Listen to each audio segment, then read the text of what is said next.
Poster हो तो सवाल किस पे? मां काली पर। किसी ने तो कह दिया कि हिंदुओं में देवी देवताओं की होलसेल लगी हुई है, 33 करोड़ है, कितनों को मनाओगे? इस सब के बीच एक बात सच है कि जो भी शख्स हिंदुओं की धार्मिक मान्यताओं पर सवाल उठाते हैं या उपहास करते हैं, उन पर लोगों को गुस्सा तो आता है, लेकिन उनकी बहुत सारी बातों के जवाब खुद उनके पास भी नहीं होते। और आज यही जवाब हमें जानने हैं। आप में से जो नहीं जानते वो भी सुने, और जिनको शौक है हिंदुओं की मान्यताओं पर सवाल उठाने का वो भी सुन लें। मैं स्वागत करने जा रहा हूं हमारे आज के बेहद खास मेहमान, बीजेपी के राज्यसभा सांसद सुधांशु त्रिवेदी जी का। जोरदार तालियों के साथ उनका स्वागत करें। हालांकि मैं ये जरूर कहना चाहता हूं कि सुधांशु जी के लिए केवल ये कहना कि सांसद हैं, उनके परिचय के साथ जो है बड़ा अन्याय है, क्योंकि आप बात राजनीति की कर लें, धर्म की कर लें, फिलॉसफी की कर लें, साइंस की कर लें, मैथ्स की कर लें, किसी भी दुनिया के किसी भी विषय पर आपके पास अकूत ज्ञान मौजूद है। और सबसे अच्छी बात जिसलिए हमने आज उनको आमंत्रित किया कि भारत की संस्कृति और हमारा पुरातन इतिहास, उसके बारे में जो जानकारियां उनके पास हैं और जिस सुगमता और सरलता के साथ वो कम्युनिकेट कर पाते हैं उन बातों को, ऐसा करने वाला इनका कोई सानी आज दिखाई नहीं देता। मैं सुधांशु जी, आपका हमने एक भाषण सुना भी कुछ दिनों पहले, उसमें आपने बहुत सारी चीजों को बड़े अच्छे तरीके से एक्सप्लेन किया, तो मैं आज के परिप्रेक्ष्य में रखना चाहता हूं। अभी कुछ दिनों पहले जो है एक सज्जन ने पूछ लिया कि भाई आपके यहां तो 333 करोड़ देवी देवता है, 333 करोड़ भगवान है, तो आप कैसे बना सकते हैं? अगर किसी को 1000 साल की जिंदगी भी मिल जाए तो भी वो इतने करोड़ों भगवानों को कैसे राजी कर सकता है? तो जरा ये 333 या 33 करोड़ या 33 कोटि, इसका क्या मतलब क्या है? ऐसे आप समझिए, जब आप नर्सरी केजी में पढ़ते हैं तो एक ही टीचर आपको सारे सब्जेक्ट पढ़ा सकता है। जब आप तीसरी चौथी में आते हैं तो 2-3 टीचर चाहिए। 5वीं छठी में 8-10 टीचर चाहिए। 10वीं 12वीं में आप आते हैं तो सब्जेक्ट अलग अलग हो जाता है। साइंस में जो फिजिक्स पढ़ाएगा वो केमिस्ट्री नहीं पढ़ाएगा, जो जूलॉजी बनाएगा वो नहीं पढ़ाएगा। जब आप पोस्ट ग्रेजुएशन में जाते हैं तो स्पेशलाइजेशन अलग अलग हो जाता है, और जब आप पीएचडी में जाते हैं तो टॉपिक एक एक हो जाता है। यानी वो एक सब्जेक्ट जिसको आप केजी में कहते थे सबे मिला के एक हैं, वो पीएचडी तक आते आते सैकड़ों हो जाते हैं। तो बस इतना समझ लीजिए, जो ज्ञान और चेतना के जिस स्तर पर होता है उसको उतना ही स्तर समझ में आता है। हिंदू और भारतीय संस्कृति चेतना के उस स्तर पे थी जो पीएचडी और पोस्ट डॉक्टरल का लेवल है। इसलिए एक एक सब्जेक्ट के, एक एक टॉपिक के, एक एक चीज के एक्सपर्ट हैं। तो देवता भी, अब आप ये बताइए, भगवान तो अनंत है ना, तो अनंत का स्वरूप एक ही रूप में होगा, अनंत की अभिव्यक्ति भी अनेक प्रकार की होगी। और ये तो वो लोग हैं मान्यवर जो ये कहते हैं कि आइसक्रीम तो 50 प्रकार की होनी चाहिए, ठीक है, ड्रेसेस दर्जनों प्रकार की होनी चाहिए, मॉर्निंग इवनिंग फलाना ढिमाका, और भगवान एक प्रकार के होने चाहिए। क्यों? इसलिए कि भगवान के लेवल पे अभी वो प्रिमिटिव लेवल पे पड़े हैं, जिसे कहते हैं करिया अक्षर भैंस बराबर।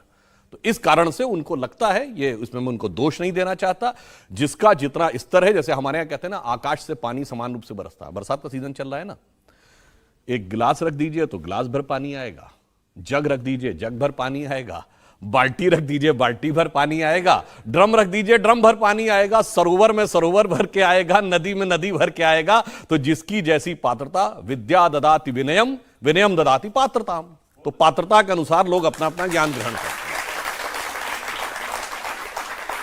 अब जैसे एक सवाल किसी ने उठा दिया, नाम लेने की जरूरत नहीं है, उन तक अपने आप पहुंच जाएगा जवाब, अगर अब तक नहीं मिला होगा तो। भाई भगवान गणेश जो है, भगवान गणेश का सर जो है वो हाथी का क्यों है? और उन्होंने पूछा कि ये भगवान कैसे हो सकते हैं, इसका कोई लॉजिक है, कोई एक्सप्लेनेशन है? तो क्या हमारे यहां पर हमारे भगवानों के, हमारे देवी देवताओं के पीछे कोई लॉजिक नहीं है, केवल पूरी कल्पनाएं?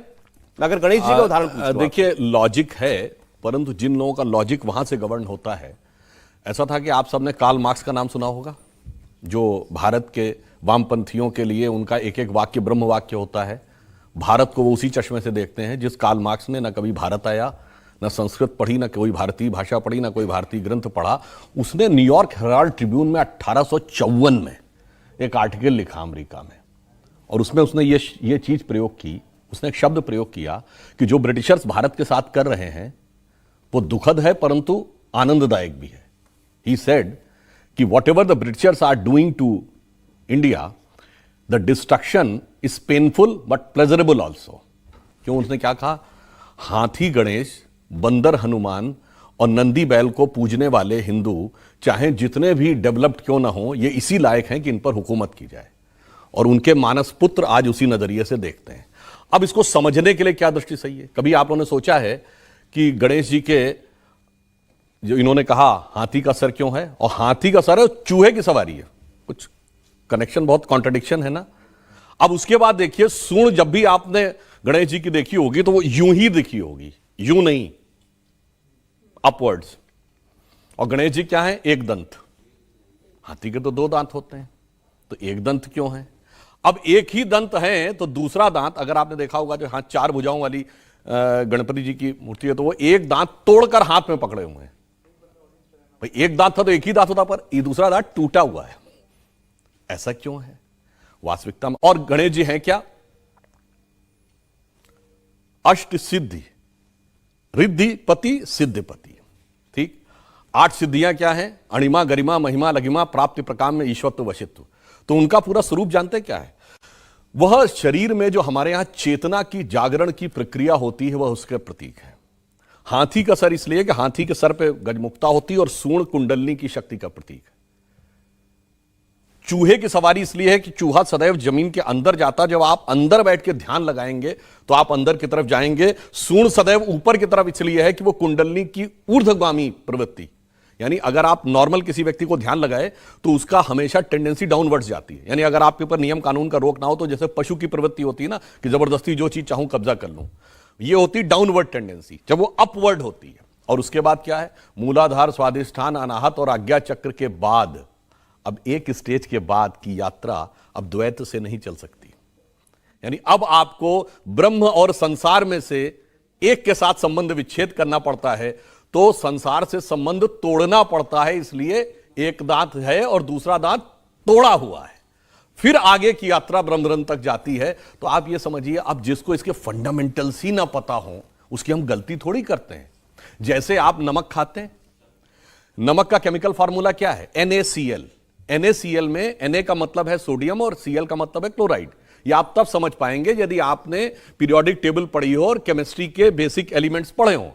अगर आपने नहीं पढ़े तो आप NaCl को पढ़ेंगे नेकेल, फिर ऑक्सफोर्ड डिक्शनरी में उसका अर्थ ढूंढने का प्रयास करेंगे। आप कहेंगे नेकेल तो कोई शब्द नहीं होता, इसका मतलब या तो ये नेकलेस है या ये निकिल है। और ये पढ़ के आप जितना बड़ा अर्थ का अनर्थ करेंगे, उतना ही बेसिक ज्ञान के अभाव में हिंदू धर्म के देवी देवताओं के इस विराट चेतना के स्वरूप को समझने में वैसी गलती हमारे जो बौद्धिक प्रतिद्वंदी या मार्क्स के मानसपुत्र, मैकाले के मानसपुत्र कर जाते हैं। अच्छा, ये परिभाषा आपको या ये जो थ्योरी है भगवान गणेश के पीछे, ये कितने लोगों को आप में से मालूम थी? अगर नहीं मालूम थी फिर बजाई ताली। अच्छा, एक और बात भी कह दूं, गणेश जी शंकर जी के पुत्र हैं। क्यों? शंकर जी जो हैं वही सारा तंत्र का मतलब आगम तंत्र, जो चेतना के उन्नयन की बात है, वो सारा का सारा तंत्र सूत्र शंकर पार्वती को बताते हैं। इसीलिए शंकर पार्वती के पुत्र गणेश हैं। और एक और बात आपको बता दूं, उनका प्रभाव जानते हैं कहां तक है? जापान में एक देवता है डाइक्युतुन, वो भैरव जी के प्रतीक माने जाते हैं। और आप मंगोलिया में जाइएगा, नेट पे सर्च कर लीजिएगा, जितनी बड़ी बड़ी कब्रें हैं, मकबरे, इंक्लूडिंग चंगेज खां का मकबरा, उसके बाहर त्रिशूल और शंगी दोनों लगा है। क्यों? उनसे पूछो कि मंगोलों का धर्म क्या होता था, तो जो हिस्ट्री जिन्होंने पढ़ा कहे तेंद्रिन होता था। तेंद्रिन कुछ नहीं भाई, तंत्र का अपभ्रंश तेंद्रिन है, और उसके देवता भगवान शंकर होते थे, इसीलिए त्रिशूल वहां लगा हुआ है, इसीलिए शंकर जी के प्रति पुत्र गणपति हैं। ये सारी बातें ऐसे हैं जैसे कि जब तक पढ़ेंगे नहीं, डिटेल में नहीं जाएंगे, तब तक आपको समझ में नहीं आएगा। दुर्भाग्य यह है कि हम लोगों को उससे डिटैच ही नहीं किया गया है। उसके प्रति एक अनास्था, उसके प्रति तिरस्कार, उसके प्रति अपमान, ये कुछ कुछ जानते कैसी बात है। जैसे जब आपने क्लास 3 क्लास 4 में पढ़ना शुरू किया होगा, तो आपसे टीचर कहती होगी 4 - 3 = 1। आप 3 - 4 लिख दें तो डांट पड़ती थी कि 3 में से 4 नहीं घटाया जा सकता। तुम्हें नहीं पता है क्या? मगर 3 - 4 जो -1 होता है, -1 का स्क्वायर रूट i होता है, वो सारी बैलिस्टिक इक्वेशंस का बेस है। जितने बैलिस्टिक मिसाइल्स बनते हैं, इनकी जो इक्वेशंस होती है वो उस -1 से चलती है। तो जिसकी बुद्धि तीसरे चौथे लेवल पे है उसको लगेगा ये बकवास है, -1 से क्या हो सकता है, -1 से कितना आगे जाता है। ये बात उससे पूछिए जिसने MSc या एरोनॉटिकल इंजीनियरिंग में डिग्री ले ली हो, उससे पूछिए तो बेहतर समझ में आएगा। देखिए, जैसे आपने भी भगवान शंकर का जिक्र किया, तो भगवान शंकर के बारे में मैं साफ कहूं तो वैसे तो कई लोग कहते हैं घर में शिवलिंग नहीं रखना चाहिए, लेकिन जो लोग रखते हैं या जो मंदिरों में जाते हैं, बच्चों को ले जाते हैं, तो वो समझा नहीं पाते कि हम किन की पूजा करने के लिए आए। और इसका उपहास मैंने टीवी पर देखा, एक व्यक्ति बैठ करके बड़ी अभद्र भाषा में बात कह रहे थे। उन्होंने कहा आप हंसते हंसते उपहास उड़ाते उड़ाते कि अरे भाई आप लोग लिंग और योनि की पूजा करते क्यों हैं, आप क्या समझ है आप लोगों की। आप देखिए, अब यहां पे एक और बात कहता हूं। वैसे तो मैं पहले कहना चाहूंगा, चूंकि मैं धर्म का कोई आधिकारिक ज्ञाता नहीं हूं, भाई मैं कोई महामंडलेश्वर पुजारी या वो नहीं हूं, इसके बावजूद अपने जो भी सूक्ष्म ज्ञान है उससे बताने का प्रयास कर रहा हूं। यह भी हिंदू धर्म में एक बड़ी विचित्रता है। जानते हैं क्या है, आप किसी दूसरे धर्म में पूछिए तो जो अथोराइज व्यक्ति नहीं उसके अलावा कोई इंटरप्रिटेशन नहीं कर सकता।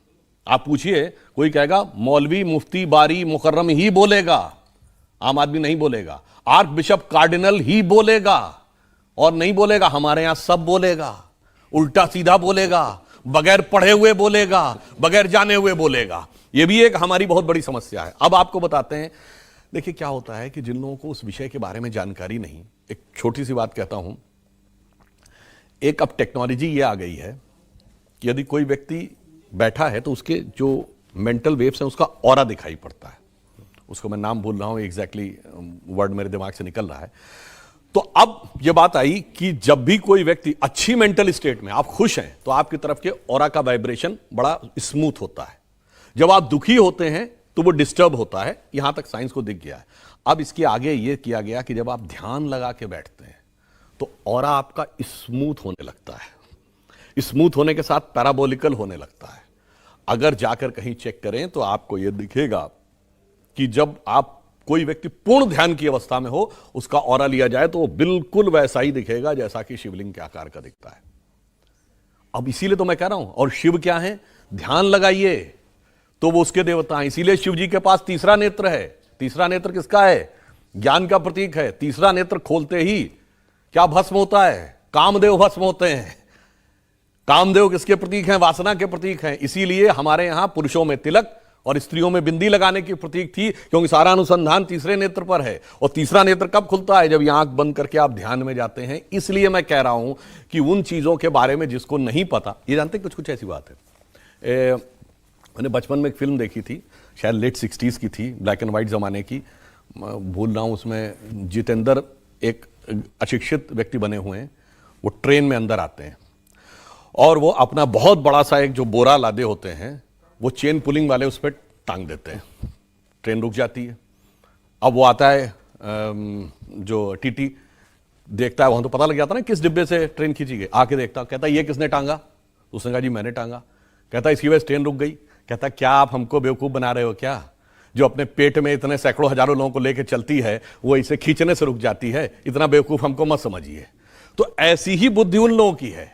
आप किसी से कहिए कि यहां से बटन दबाएंगे, आज से केवल 100 साल पहले, तो आपको न्यूयॉर्क में बात हो जाएगी, तो कहते थे ना इतना बेवकूफ मत समझिए। इसलिए मैं कह रहा हूं ज्ञान का विकास होने दीजिए, तब आपको समझ में आएगा। अब एक उदाहरण दे देता हूं। आज से केवल 60-70 साल पहले आप किसी से कहते दिल्ली में फैक्ट्री चल रही है तो कनाडा में बर्फ पिघल रही, तो कहा जाता है इतने अनसाइंटिफिक हो, इतने बेवकूफ हो, अरे हीट इतने मीटर से आगे नहीं जा सकती और तुम कह रहे हो हजारों किलोमीटर चली गई। आज ग्रीन हाउस इफेक्ट ने यह प्रूव किया है कि हमारे कमरे का आपका एसी भी नॉर्थ और साउथ पोल की बर्फ को पिघला रहा। क्यों? Entire earth is a cosmic unit. अरे उस स्तर तक पहुंचो तो तब तो समझ में आएगा कि यथार्थ क्या है। एक और उदाहरण देता हूं। ये जमीन के ऊपर लाइन है, ये क्या है? स्ट्रेट लाइन है ना? क्या ये स्ट्रेट लाइन है? बताइए। नहीं, ये स्ट्रेट लाइन है नहीं, ये अर्थ के रेडियस के सर्किल का आर्क है। यानी पृथ्वी की जितनी त्रिज्या है उस वृत्त का ये एक आर्क है। बड़ी आपको कब समझ में आएगा, जब कई हजार किलोमीटर ऊपर आप जाएंगे तो आपको दिखेगा धरती गोल है और ये स्ट्रेट लाइन उस गोल आर्क का हिस्सा है। यहां बैठ के आप कहेंगे कितने बेवकूफ हो, तुम्हें दिख रहा है की लाइन है, इसके बावजूद तुम्हें समझ में नहीं आ रहा है। जैसे दिखता है कि सूरज पृथ्वी के चारों ओर घूमता है क्या? मगर कुछ लोगों को लगता था कि घूमता है, और उन्होंने हमें समझा दिया कि वो वैज्ञानिक थे और हम अवैज्ञानिक। अच्छा ये बताइए, ये सारी बातें जो इसका मतलब है हमारे देवी देवताओं में या भगवानों में ये प्रतीकों के तौर पर दी गई हैं हमें समझाने के लिए। अब भगवान शिव की आपने बात बताई, आपने बिंदी तिलक का उपयोग बताया कि ये हमारे थर्ड आई की तक चेतना को लाने के लिए है। तो बाकी जो हमें उसमें प्रतीक दिखाई देते हैं, जटाएं हैं, एक चंद्रमा है, गंगा जी बह रही हैं, एक सांप है गर्दन गले में। बिल्कुल सही बात है, वो सांप भी है, वो काल भी हैं, वो गले में भी। वो क्या होगा कि अगर हम इस ढंग से जाएंगे तो एक एक चीज के ऊपर इतनी लंबी व्याख्या हो जाएगी कि आपका पूरा प्रोग्राम जो है एक ही बिंदु के ऊपर समाप्त हो जाएगा। मगर मैं एक और कहना चाहता हूं, ऐसा नहीं ये प्रतीक है, ये वास्तविकता में चेतना में घटित होता है। ये भगवान वास्तविकता में हुए और उन्होंने घटित किया। जैसे आप अभी टेस्ट कराते थे कोरोना के समय, ब्लड टेस्ट, तो रिपोर्ट जाके देखते थे तो उस पर कुछ बना होता था ना, सिंबल, नंबर लिखा होता था। तो कोई कहेगा नंबर तो प्रतीक है जो बता रहा है कि आपके शरीर में क्या। नहीं, प्रतीक नहीं है, आपके शरीर में वास्तविकता में क्या घटित हो रहा है ये नंबर उसको रिप्रेजेंट कर रहा है। तो इसका अर्थ ये नहीं कि नंबर सिर्फ एक नंबर है, ये वास्तविकता में आपके अंदर जो कुछ घटित हुआ है उसका रिप्रेजेंटेशन है।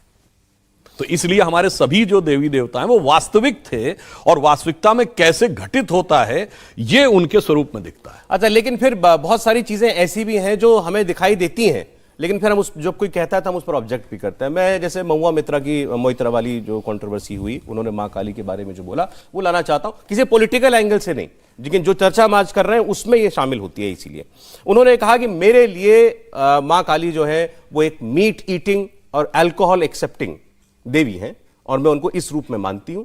लोगों ने भी देखा है कि हाँ, जो उनकी मां काली का जो प्रतीक है उसमें खप्पर भी है, नीचे दैत्य भी पड़ा हुआ है, हाथ में जो है त्रिशूल भी है, सब कुछ है। तो फिर हम इस पर एजिटेट भी हो जाते हैं। तो ये क्या हम अलग अलग तरीकों से इंटरप्रेट करते हैं? देखिए, मैं भी इसमें पॉलिटिकल पॉइंट पे नहीं जाना चाहूंगा।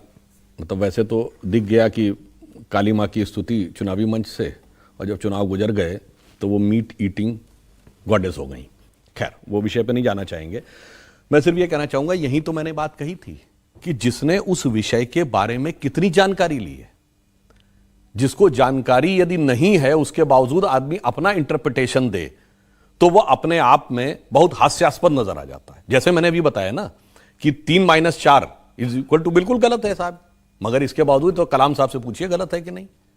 अब ये बताइए, आसमान आप देखते हैं तो नीला है, नीला है क्या? ये दिखता है नीला। उसी प्रकार से इस ढंग के अपशब्दों का प्रयोग करना बहुत गलत है कि आपको उसको शराब, मीट और इस प्रकार की चीजों से कनेक्ट करें। मैं कहना चाहता हूं फंडामेंटल्स में जाएं और बगैर जान के मत बोलें। जैसे अगर वो खुद मेंबर ऑफ पार्लियामेंट हैं तो पार्लियामेंट की स्टैंडिंग कमेटी में है, पार्लियामेंट का एक एक्ट है, कोई कहे जी एक्ट का, ये तो वही एक्ट है, ये कागज में लिखा हुआ है, पहली क्लास की किताब में जो काका काका लिखा वही काका काका में लिखा है, या वही एबीसीडी इसमें लिखी। सही बात है, एबीसीडी इसी में लिखी है वही, बट इस एबीसीडी के कॉम्बिनेशन का कितना गहरा प्रभाव देश के भविष्य में पड़ने जा रहा है यह समझिए। इसलिए बगैर उस चीज को समझे हुए टिप्पणी करने का, दुर्भाग्य से जो मैंने कहा, हर व्यक्ति बोलता है, उल्टा सीधा बोलता है, जो मन में आए वो बोलता है, अभिव्यक्ति की स्वतंत्रता के नाम पे बोलता है और एक तरफा बोलता है। यह समस्या है। अच्छा, कुछ सवाल जो है हम लोग, हमारे दिमाग में तो आते ही नहीं कभी भी। मैंने सुना इनको तो मुझे लगा कि बात मतलब इन्हीं जैसे शख्स के दिमाग में आ सकती थी। अब वो हैदराबाद से एक व्यक्ति हुए, उन्होंने भगवान राम के बारे में बहुत कुछ कहा था कई साल पहले, अदालती मामला चला, चलिए छोड़िए उस बात को, व्यक्ति का नाम भी नहीं लेते हम।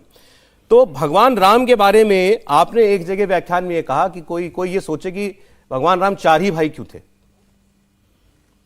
लक्ष्मण ही उनके साथ वन में क्यों गए थे, भरत ही जो है वो राज क्यों संभाल रहे थे, और भगवान राम के लिए हनुमान जी भरत के जैसे ही प्रिय क्यों थे? देखिए, ये वास्तविकता में सही है। आप में से बहुतों ने, हम सबने रामायण पढ़ी है, परंतु अब आजकल के बच्चे भी इस ढंग से तर्क वितर्क करते हैं ना, तो उनसे कहना चाहिए बेटा हम तुमको और बेहतर तर्क बताने के प्रयास करते हैं। कभी आपने सोचा कि हम भगवान राम 4 ही भाई क्यों हैं, 3 या 5 क्यों नहीं? रावण के 10 ही सिर क्यों हैं, 15 या 20 क्यों नहीं? दशरथ की 3 ही रानियां क्यों हैं, 2 या 4 क्यों नहीं, और 1 क्यों नहीं? देखिए, इन सब चीजों का एक गहरा अर्थ है। भगवान राम 4 भाई जानते हैं क्यों हैं? 4 भाई 4 पुरुषार्थ के प्रतीक हैं। ये मैंने बचपन में बहुत बड़े कथावाचक थे, बहुत विद्वान, उनकी कथा में सुना था। मैं बहुत बच्चा था उस समय। I am talking about late 80s, early 90s। देखिए, 4 भाई हैं, धर्म, अर्थ, काम, मोक्ष, 4 पुरुषार्थ के प्रतीक हैं। भगवान राम धर्म है, शत्रुघ्न अर्थ हैं, लक्ष्मण काम के प्रतीक हैं और भरत जो हैं मोक्ष के प्रतीक हैं। अब आप देखिए, वन में राम के साथ लक्ष्मण ही क्यों जाएंगे? क्योंकि लक्ष्मण काम के यानी कामना के प्रतीक हैं। कामना सदैव धर्म के साथ संयुक्त रहनी चाहिए, तभी वो धर्म के पथ पर रहेगी, इसलिए वो एक क्षण के लिए भी उससे अलग नहीं हो सकती। शत्रुघ्न अयोध्या में ही क्यों रहेंगे? अर्थ तो कभी नगर छोड़ के जा ही नहीं सकता, अर्थ तो राजधानी छोड़ के नहीं जा सकता, इसलिए वो राजधानी में रहेंगे। भरत क्या है? मोक्ष के प्रतीक है, तो वो खड़ाऊ रख के तपस्या करेंगे। इसका अर्थ क्या हुआ? आप धर्म के किसी भी एक प्रतीक को लेकर साधना करेंगे तो मोक्ष प्राप्त हो जाएगा। इसीलिए आप देखिए कि जब हनुमान चालीसा में यह लिखा गया कि हनुमान जी की जब नजदीकी की तुलना की गई भगवान राम से, तो क्या लिखा है? रघुपति कीनी बहुत बड़ाई, तुम मम प्रिय भरत ही संभाई। अरे भाई, नजदीक तो सबसे ज्यादा लक्ष्मण रहे और 14 साल रहे, फिर भरत ही संभाई क्यों? धर्म को सबसे प्रिय क्या है? मोक्ष, इसलिए वो भरत ही संभाई है। और क्यों वो है? क्यों उनको मोक्ष की इच्छा है? क्यों? सब पर राम तपस्वी राजा है, जिनके काज सकल। राजा वो बड़ा नहीं जिसने बड़ा बड़ा इलाका जीत लिया, Alexander the Great, Genghis Khan जो हजारों को मरवा दिया, ये करवा दिया। जो तपस्वी राजा है, जो राजा राम से वनवासी राम बनेगा, वह महान होता है। इसलिए हमारे यहां ये एक एक शब्द जो है, चाहे भरत ही संभाई है, चाहे तपस्वी राजा है, एक एक वर्ड का अर्थ है। मगर अर्थ समझे बगैर जब हम कई बार चीजों का इंटरप्रिटेशन करते हैं तो ये समस्या आ जाती है। लेकिन ये बताइए कि ये कोई दूसरे धर्म का व्यक्ति है, वो ये बात ना समझे, ना जानता हो, तो ये तो मानी जा सकती है बात। लेकिन क्या आप मानते हैं कि आज हम हिंदुओं के अंदर भी इस किस्म की चेतना है अपने धर्म को लेकर के, ग्रंथों को लेकर के, आध्यात्म को लेकर के? देखिए, सबसे बड़ी समस्या हिंदुओं में जानते क्या है? विनम्रता से कहना चाहता हूं, कोई भी हिंदू अपने धर्म ग्रंथ को नहीं पढ़ता है, नजर भी डालने की कोशिश नहीं करता है, और अगर वो पढ़ने लगे तो सेक्युलरिज्म के नाम पे कह दिया जाता है कि ये सब पढ़ना जो है वो ठीक नहीं है। और महत्वपूर्ण बात क्या है? गैर हिंदू सबसे ज्यादा अगर किसी के भी धर्म ग्रंथ को पढ़ते हैं, किसी दूसरे धर्म के लोग, तो सिर्फ हिंदू धर्म को पढ़ते हैं। वेदों को अगर सबसे ज्यादा विदेशियों ने पढ़ा है, विनम्रता से कहता हूं, कोई दूसरा ऐसा धर्म ग्रंथ नहीं जिसको उस धर्म को न मानने वालों ने पढ़ा हो, और पढ़ाई नहीं हो, प्रेरणा का स्रोत माना हो, और उसमें ढेर सारे वैज्ञानिक हों। अब आप यह समझिए कि आप सब लोगों ने सुना होगा, विज्ञान में सबसे कठिन चीज क्या मानी जाती है? कहते हैं रॉकेट साइंस। एक कहावत है ना, अरे कोई रॉकेट साइंस है क्या, इसको समझने में। अब आपको पता है कि रॉकेट साइंस का पिता किसको माना जाता है? Who is father of the rocket science? वो है वर्नर वॉन ब्रॉन, जिसने सबसे पहले रॉकेट बनाया, इंजन, रॉकेट इंजन। ठीक, जर्मन साइंटिस्ट, 1930s। इसीलिए मैं कह रहा हूं, रॉकेट तो उस जमाने में बन गया था ना। तो Wernher von Braun is considered the father of the rocket science. अब वो अपना गुरु किसको मानता था? वो था एक जर्मन साइंटिस्ट जिसका नाम था हर्मन ओबर्ट। अब हर्मन ओबर्ट अपने ज्ञान के लिए वेदों को पढ़ता था। यह किसने लिखा है? यह लिखा है, उनका नाम मैं भूल रहा हूं, उनका नाम है इरिक वॉन डाइकन, जिन्होंने अपनी किताब लिखी है चैरियट्स ऑफ द गॉड। उसमें उन्होंने रेफरेंस दिया है, यानी इन सब में तीनों विदेशी हैं, कोई भारतीय नहीं है, और संघी भाजपाई तो कोई नहीं है। तो आप यह समझिए, कहीं और ऐसा होता हो बताइए? Werner Heisenberg, Albert Einstein, atom bomb बनाने वाले रॉबर्ट ओपेनहाइमर ने गीता को कोट किया, वर्नर हाइजेनबर्ग ने उपनिषदों को कोट किया। बताइए, बाहर के लोग पढ़ पढ़ कर इतना ज्यादा उससे ज्ञान प्राप्त करके उसकी प्रशंसा करते हैं, और हमें आप में से अगर यह पूछा जाए किसी से कि 6 वेदांग कौन हैं, 6 दर्शन क्या हैं, तो हम में 10 में से 9 लोगों को नहीं पता होता है। समस्या यह है कि हमारी जानते क्या स्थिति है? एक हम लोगों ने बचपन में कहानी सुनी थी कि रात के अंधेरे में एक व्यक्ति बड़ा दुखी था, सोच रहा था मैं इतना गरीब हूं, इतना जिंदगी में अब क्या करूं, लगता आत्महत्या कर लूं। नदी के किनारे टहलता हुआ जाता है, उसका पैर टकराता है तो देखता है कि वहां पे एक बोरा पड़ा है, और उसे लगता है कि इसमें सब में पत्थर भरे हुए हैं। वो अपने विचारों में खोया हुआ बैठ जाता है और एक एक करके पत्थर को नदी में फेंकता चला जाता है। जब आखिरी पत्थर बचता है तब तक सवेरा हो गया होता है और देखता है वो पत्थर नहीं, वो तो हीरा था। तो हमारी आपकी स्थिति उसी व्यक्ति की तरह है जिसके पास पत्थरों से भरा हुआ थैला पड़ा है, सॉरी हीरो से भरा हुआ थैला पड़ा है, और आप उसे पत्थर समझकर वेस्ट करते चले जा रहे हैं। यदि एक बार नजर डाल के देख तो लीजिए अंदर क्या है, तो सारा हीरा दिखाई पड़ जाएगा। तो यहाँ बहुत सारे युवा बैठे हैं, बहुत सारे यंगस्टर्स बैठे हैं, इनको क्या सुझाव क्या है आपका इनको? देखिए, मेरा सुझाव सिर्फ यह है कि आप, पहली बात, हिंदू धर्म की सबसे बड़ी खासियत जानते हैं क्या है? एकमात्र धर्म, वैसे धर्म तो वो एक ही है क्योंकि बाकी सब तो मत संप्रदाय होते हैं। क्योंकि आपको यही बता दें, धर्म शब्द जानते हैं किससे बना है? धर्म के जो 10 लक्षण कहे गए हैं, धृति क्षमा दमोस्तेयम शौच इंद्रिय निग्रह धी विद्या सत्यम अक्रोधो दशकम धर्म लक्षण, ध्र मतलब धारण करना, उसी से धरती बनी है। धर्म का अर्थ होता है दैट बिहोल्ड्स, उसी से धैर्य बना है, उसी से धारण शब्द बना है। यानी जब आप उस चीज को, एलिमेंट को धारण करने की क्षमता, इसे धरती है, धरती की कोई पहचान नहीं है, उस पे बने रास्तों की पहचान है। इसीलिए हमारे क्या कर गया, पंथ, पंथ रास्ते का भी पर्यायवाची है। तो बाकी मत संप्रदाय, उनका अपना एक पहचान है, अपना एक डेस्टिनेशन है, और धर्म की पूरी, वो धर्म सभी को धारण करता है, उसके लिए सारे पंथ बराबर है। इसलिए मैं कहना चाहता हूं, उसमें सबसे बड़ी खासियत जानते क्या है कि that is the only, if anybody consider religion which allows discussion on the religious text. वेदों में शास्त्रार्थ की व्यवस्था है, बाकी जगह कहा जाता डिस्कशन नहीं, जो कह दिया गया मान लो, और नहीं मानोगे तो नरक में जाओगे, और दूसरी जगह कहा जाता नहीं मानोगे तो सर काट दिया जाएगा। तो कहते हैं कि ईमानदारी से डिस्कशन करिए, डिस्कशन के बाद जो आपका थॉट आए उसको एनालाइज करिए और उसके बाद फाइनल कंक्लूड करिए। मगर बेसिक एलिमेंट पढ़ने के बाद डिस्कशन करिए, जैसे फिजिक्स केमिस्ट्री मैथ पढ़ने के बाद ही इंजीनियरिंग पे डिस्कशन करिए, जूलॉजी बॉटनी केमिस्ट्री पढ़ने के बाद ही मेडिकल पे डिस्कशन करिए, फंडामेंटल अंग्रेजी समझने के बाद ही शेक्सपियर के लिटरेचर पर टिप्पणी करिए, मूलभूत संस्कृत पढ़ने के बाद ही कालिदास की मीमांसा करिए।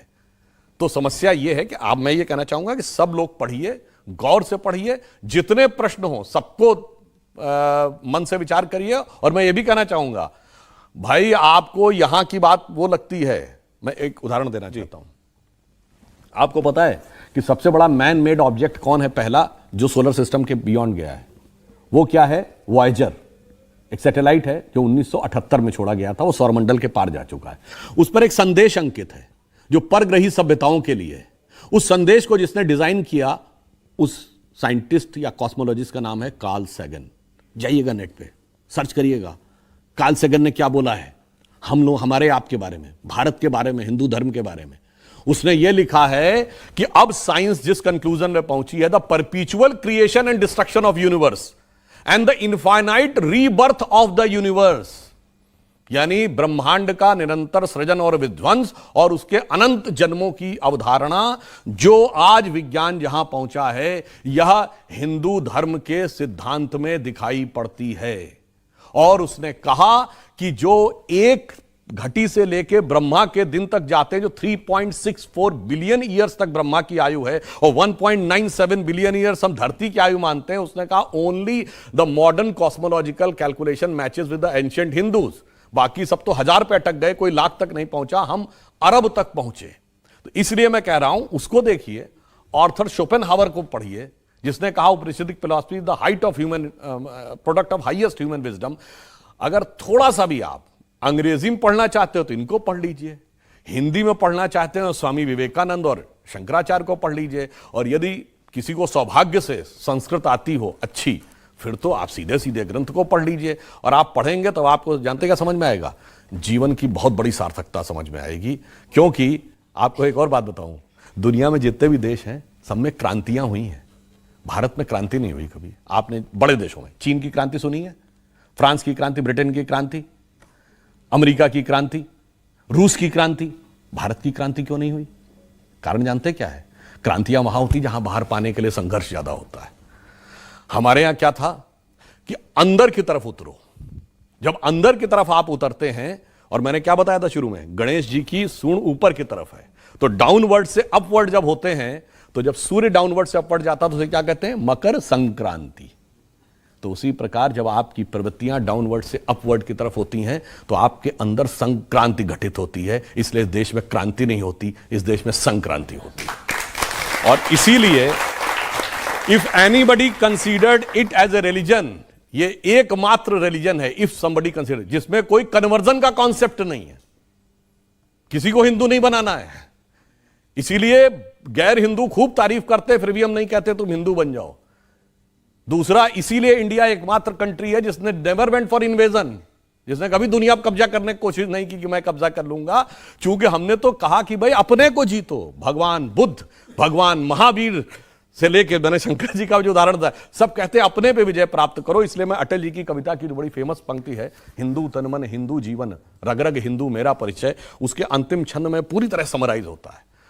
उन्होंने लिखा है, होकर स्वतंत्र मैंने कब चाहा मैं कर लूं जग को गुलाम, मैंने तो सदा सिखाया है करना अपने मन को गुलाम।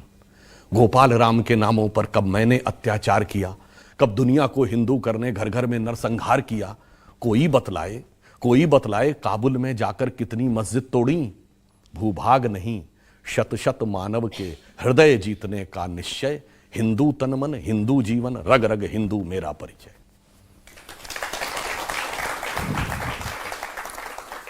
मैं एक शब्द कह सकता हूं सर? बोलिए। भारत माता की ऐसे वीर महापुरुषों की जो हमारे धर्म के संस्थापक हैं, हमारे धर्म का प्रचार करने वाले हैं, उनकी सदा ही जय हो, सदा ही जय हो। आप में से कोई और कुछ कहना या पूछना चाहते हो तो? नमस्कार सर, मेरा नाम चिराग जैन है, मैं दिल्ली विश्वविद्यालय में पढ़ता हूँ। और जैसा कि आपने बोला कि हमारा सनातनी, हमारा हिंदुत्व ये सिखाता है कि सर्वे सुखम भवन्तु, लेकिन सर हमने अभी कुछ दिन पहले देखा, बिहार से एक बहुत चौंकाने वाली खबर आई कि 2047 तक एक बहुत बड़ा उद्देश्य देश में लाया जा रहा है और ये कहा जा रहा है कि हिंदुस्तान को इस्लामिक देश बना दिया जाएगा। सर जब ये खबर आई तो हम सब बहुत हैरान हुए, क्योंकि हमारा हिंदुत्व या हमारा धर्म हमेशा ये सिखाता है कि अपने धर्म का तो पालन करो, लेकिन दूसरे धर्म का भी आदर करो।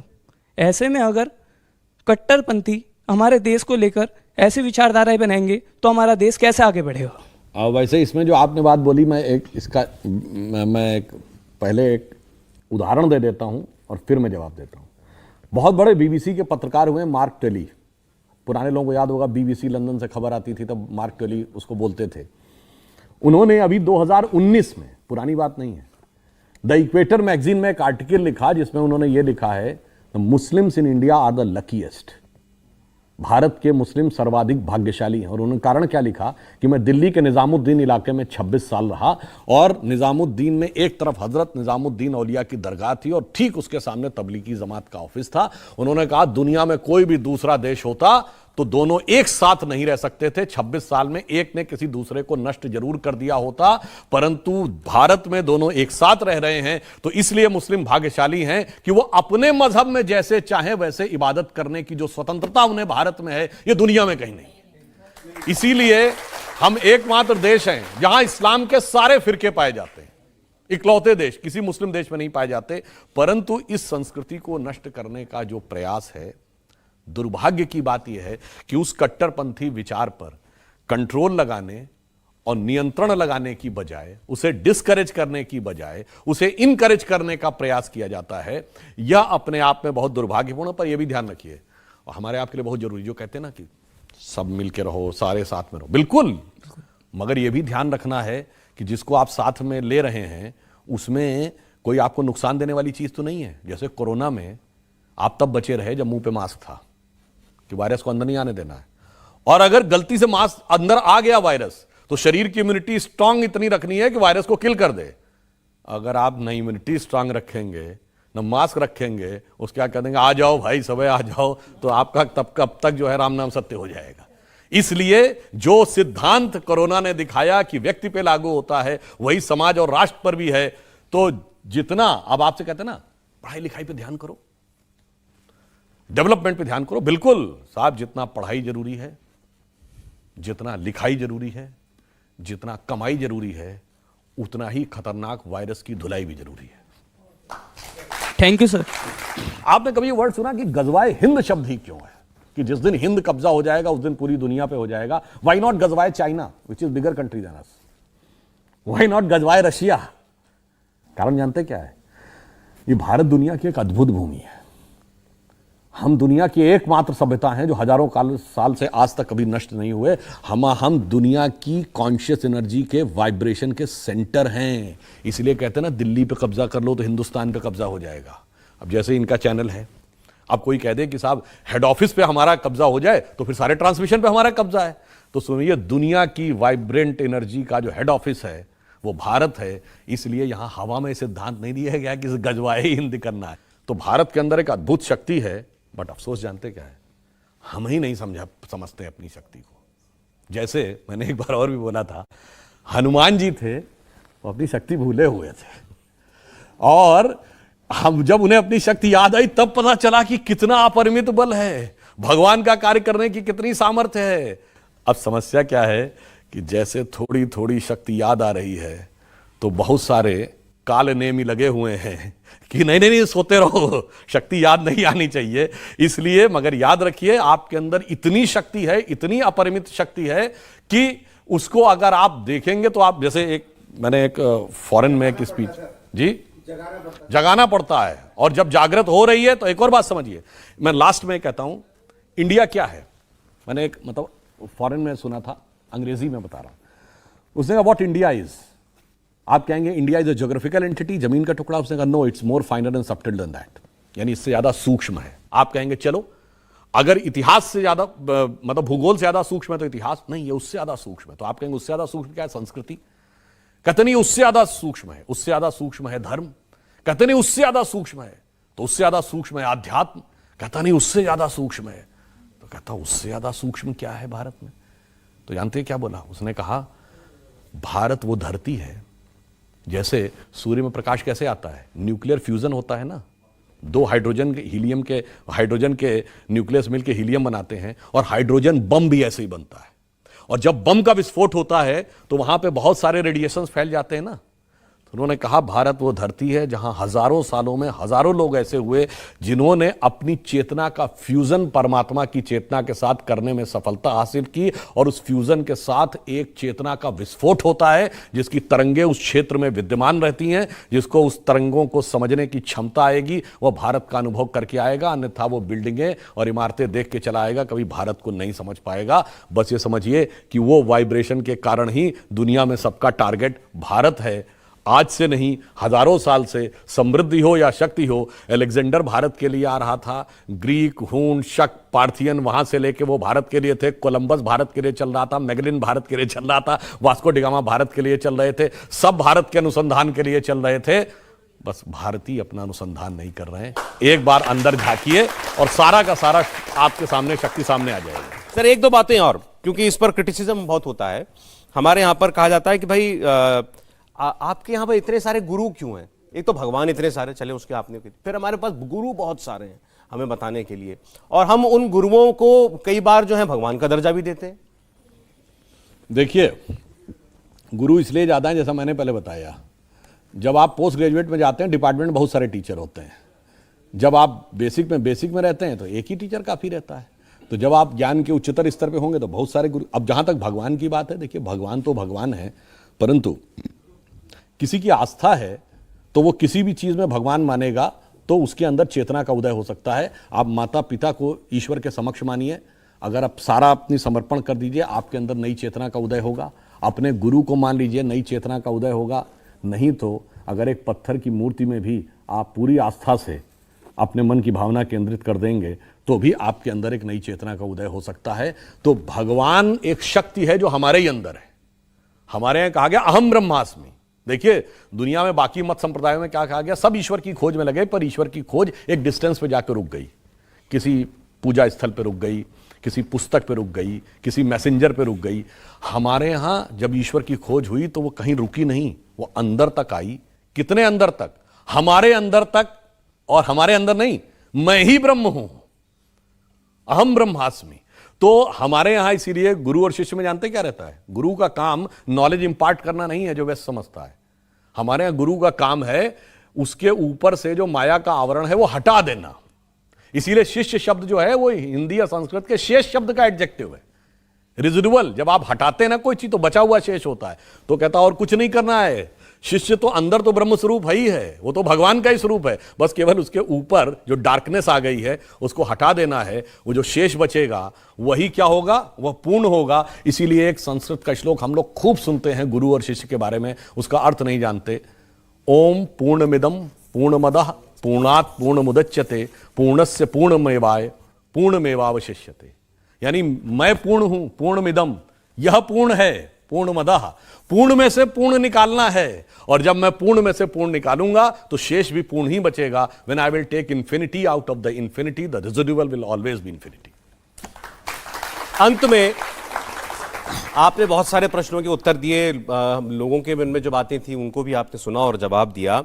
आप एक कविता मैंने आपको सुना था कहते हुए, इतना सब कुछ हो गया, आज आपने बहुत चेतना जागृत करने के भी प्रयास किए हैं, आह्वान भी किया है, हो गए हैं स्वप्न सब साकार कैसे मान ले हम, तो अभी कुछ बचे हैं स्वप्न? हाँ भाई, ये है आज़ादी की, स्वतंत्रता का अमृत महोत्सव है। हम बड़े खुश हैं कि हम स्वतंत्र हो गए, पर हमारे तंत्र में स्व कितना है? ये वही स्वराज्य है जिसके लिए लोकमान्य तिलक ने कहा था, ये वही स्वराज है जिसको महात्मा गांधी ने हिंद स्वराज कहा था। डॉक्टर हेडगेवार ने 1920 में पूर्ण स्वराज्य का प्रस्ताव लाने का प्रयास किया था नागपुर कांग्रेस अधिवेशन में, परंतु जब वो नहीं स्वीकार हुआ तो वो बात अलग हुई। तो ये स्व का तत्व है, अभी तक इसका संघर्ष जारी है। और यदि प्रधानमंत्री जी ने कहा कि अमृतकाल है, 75वें वर्ष से लेकर जब 100 साल पूरे होंगे 2047 में, तब तक भारत को अपने वास्तविक स्वरूप में आना है, तो वो स्व तत्व दिखना चाहिए। इसीलिए मैंने कहा था कि हो गए हैं स्वप्न सब साकार कैसे मान ले हम, टल गया सर से व्यथा का भार कैसे मान ले हम, वेश वाणी तत्व दर्शन दूसरों का यह सभी ले, विकृति को हम ग्रहण करते निज प्रकृति को आज भूले, इस विदेशी नकल को अब अस्मिता क्या मान ले हम, हो गए हैं स्वप्न सब साकार कैसे मान ले हम।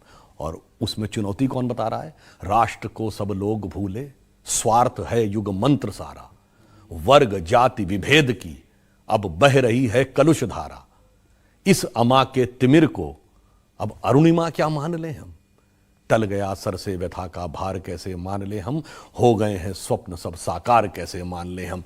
इसलिए फिर मैं करना क्या है?